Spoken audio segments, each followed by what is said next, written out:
எண்ணெய் கத்திரிக்காய் இல்லாமல் பிரியாணியா? எங்கே போய் பிரியாணி சாப்பிட்டாலும் வந்து எண்ணெய் கத்திரிக்காய் மட்டும் இல்லைன்னா அந்த பிரியாணி வந்து இன்கம்ப்ளீட்டுங்க. இன்றைக்கி நம்ம பண்ண போகிறது எண்ணெய் கத்திரிக்காய்.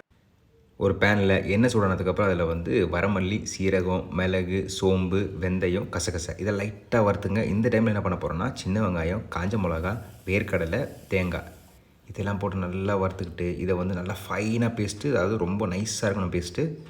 அதுக்கப்புறம் நல்லெண்ணெய் ஊற்றி இந்த கத்திரிக்காய் இருக்குல்ல, கத்திரிக்காய் வந்து நாலாக கீறி நம்ம குக் பண்ணோம். இதை வந்து நம்ம பூரி ஃப்ரை பண்ணுற மாதிரி டீப் ஃப்ரையும் பண்ணிக்கலாம். நான் என்ன பண்ணேன்னா கொஞ்சமாக எண்ணெய் ஊற்றி அடைச்சி வச்சு ஒரு 10 நிமிஷம் வேக வச்சும்போது ஆல்மோஸ்ட் ஒரு 75% கத்திரிக்காய் வந்து வெந்துருச்சு. இப்போ நம்ம என்ன பண்ண போகிறோம், அந்த கத்திரிக்காய் வறுத்தோம்ல அதே எண்ணெயில் கடுகு, வெந்தயம், சீரகம், கருவேப்பிலை, அதுக்கப்புறம் சின்ன வெங்காயம், பூண்டு.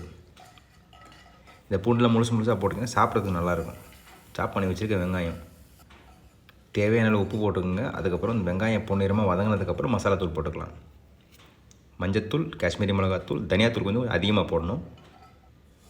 இப்போ வந்து ஒரு தக்காளி நல்லா அரைச்சி வச்சுருக்கேன், அதை போட்டு மிக்ஸ் பண்ணிக்கலாம். ஒரு சின்ன பீஸு புளியை வந்து ஊற வச்சு ஆல்மோஸ்ட் ஒரு 1/2 கப் இருக்குது புளி தண்ணி. இது கொதிச்சதுக்கப்புறம் நம்ம அரைச்சி வச்சுருக்க பேஸ்ட் போட்டுக்கலாம். இந்த பேஸ்ட்டை வந்து ஒரு 5 நிமிஷம் கொதிக்க விடுங்க. கொதிக்க விட்டதுக்கப்புறம் நமக்கு ஆல்ரெடி 75% ஃப்ரை பண்ணி வச்சுருக்க கத்திரிக்காய் உள்ளே போட்டு கவர் பண்ணிடலாம். கவர் பண்ணி ஒரு 15 நிமிஷம் கொதிக்கணும். உப்பு செக் பண்ணிக்கோங்க. கவர் பண்ணி ஒரு 5 நிமிஷம் குக் பண்ணிவிட்டு திருப்பி ஒரு கவர் பண்ணி ஒரு 10 நிமிஷம் குக் பண்ணிங்கன்னா நம்ம எண்ணெய் கத்திரிக்காய் ரெடி ஆகிடுச்சு. And always remember this, everybody can cook and everybody has to cook.